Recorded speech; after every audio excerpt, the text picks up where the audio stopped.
కావలిలో వైసీపీ అభ్యర్థిని ఓడిస్తానని కావలి మాజీ ఎమ్మెల్యే బేదా మస్తానరావు పేర్కొన్నారు. మంగళవారం రాత్రి 10 గంటల సమయంలో స్త్రీ శిశు సంక్షేమ శాఖ రీజనల్ చైర్మన్గా ఎన్నికైన గుంటుపల్లి శ్రీదేవి చౌదరికి సన్మాన కార్యక్రమం నిర్వహించారు. ఈ సందర్భంగా బేదా మస్తానరావు మాట్లాడుతూ గ్రూపు రాజకీయాలను సహించనని, కావలి తెలుగుదేశం పార్టీ అభ్యర్థిగా విజయం సాధించేందుకు అందరూ కలిసికట్టుగా కృషి చేయాలని కోరారు. తాను నిజాయితీగానే సంపాదించుకున్నానని, ప్రజలకు సేవ చేయడమే తమ లక్ష్యమన్నారు. ఈ సందర్భంగా నూతనంగా పదవి పొందిన శ్రీదేవి చౌదరిని సన్మానించారు. ఈ కార్యక్రమంలో నురా చైర్మన్ కోటమిరెడ్డి శ్రీనివాసరెడ్డి, కిలారి వెంకటస్వామి నాయుడుతో పాటు కావలి నియోజకవర్గ టీడీపీ నేతలు హాజరయ్యారు. మున్సిపల్ చైర్పర్సన్ అలేఖ్య మాత్రం హాజరు కాలేదు.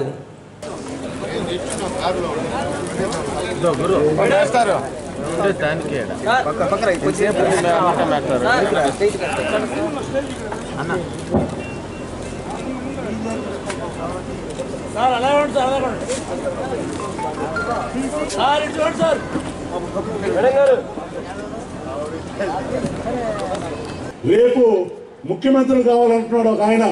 ఏ అనుభవం లేదు, జైల్లో 13 కేసులు పెట్టుకుని రేపు ప్రతి శుక్రవారం కూడా నాంపల్లి స్టేషన్ దగ్గర పోయి ఆయన కోర్టులో హాజరయ్యి చేతులు కట్టుకొని మళ్ళీ పక్క రోజు వచ్చి పాదయాత్ర చేస్తానంటాడు. మళ్ళీ ఆదివారం రోజు రెస్ట్ కావాలంటాడు. కాబట్టి అదేదో ఒక సరదాగా చేసే పాదయాత్ర మాదిరిగానే ఉంది, కానీ అదేమన్నా ప్రజలకి ఉపయోగపడేది మాదిరిగా ఉందా అని అడుగుతున్నా. కాబట్టి ఈరోజు వాళ్ళ నాయన కూడా పాదయాత్ర చేశాడు, వైఎస్ రాజశేఖర రెడ్డి. ఆయన ఆ రోజు రైతులకు 7 గంటలు కాదు 9 గంటల కరెంట్ ఇస్తా అన్నాడు. 7 గంటలు సరైన కరెంటే లేకపోతే 9 గంటల కరెంటు పక్కన పెట్టండి.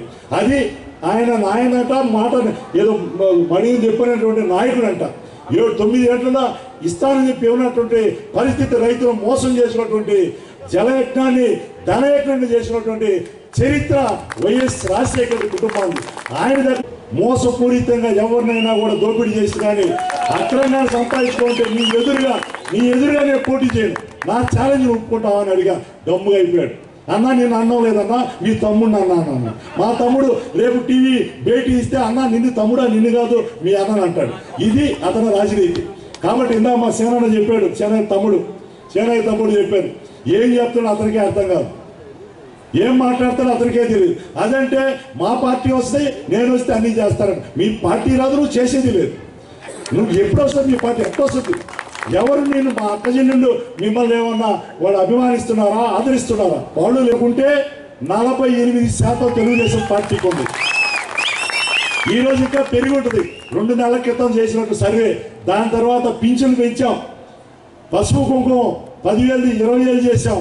అన్ని రకాలైనటువంటి మీరు ఎదురు చూడనటువంటి అన్ని కోరికలు కూడా మీ మనసులో ఉన్నదే తడువాయి ఆయన మొదలో వచ్చి దాన్ని తీర్చడం జరిగినటువంటి వాస్తవ పరిస్థితిలో ఇంకా బ్రహ్మాండంగా పెరిగి ఉంటుంది.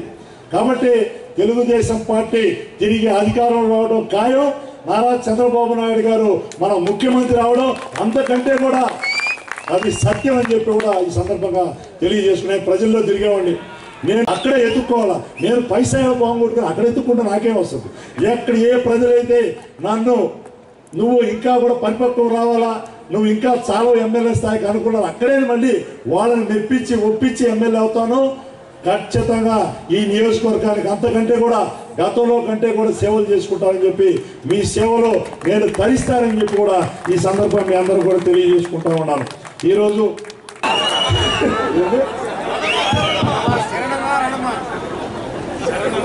శరణమా మరణమా మిత్రమా, సమయం లేదు. మరణమా శరణమా అనేది మనకి 45 రోజుల్లో మనం నిరూపించుకోవాల్సిన అవసరం. కాబట్టి ఇక్కడ కత్తి డాలు పెట్టుకోండి, మహిళల దగ్గర వేరే తిలకం పూయించుకోండి. కాబట్టి ఈరోజు చంద్రబాబు నాయుడు గారు రాకపోతే మళ్ళీ ముఖ్యమంత్రిగా ఈ రాష్ట్రం కుక్కల నుంచి కూడా ఇస్తరాకు అయిపోతుంది. నేను చెప్తున్నాను, నాకు తెలుసు. 10 సంవత్సరాలు అధికారంలో తెలుగుదేశం లేనప్పుడు ఎంత కష్టాలు పడ్డా మాకు తెలుసు. ఇప్పుడు ప్రభుత్వంలో ఉంటే కూడా నా మీద ఇన్కమ్ ట్యాక్స్ రైడ్లు, నేను ఎంత నిజాయితీగా సంపాదించో నాకు తెలుసు. తర్వాత ఇన్కమ్ ట్యాక్స్ వాళ్ళు వచ్చి మా ఫ్యాక్టరీలో కూర్చున్నారు 3 రోజులు. వాళ్ళ 1000 మంది మహిళలు ఉద్యోగం చేసి వచ్చేపోయి చూశారు.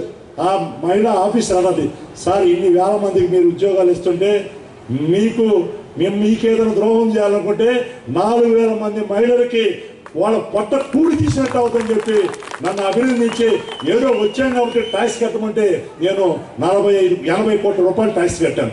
ఎందుకంటే నా నిజాయితీ నిరూపించుకోవడానికి కట్టాను.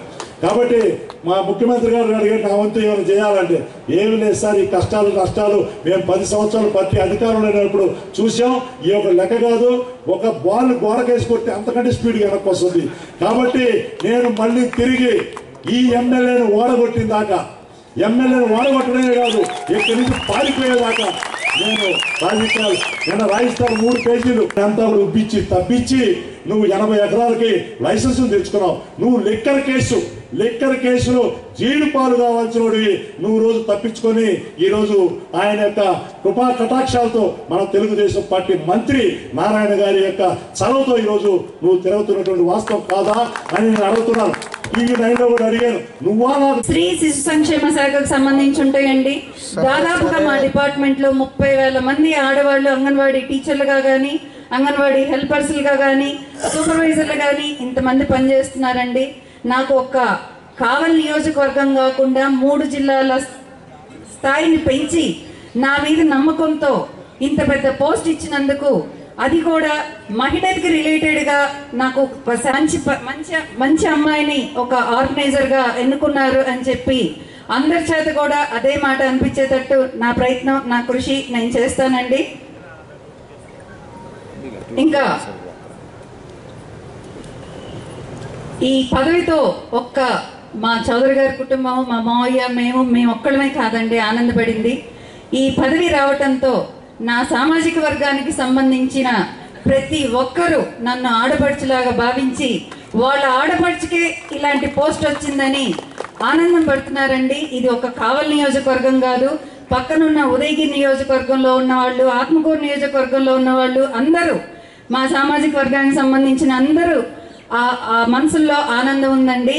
వారు చిన్న పెద్ద ఆడ మగ తేడా లేకుండా అందరూ చాలా ఆనందంగా ఉన్నారు.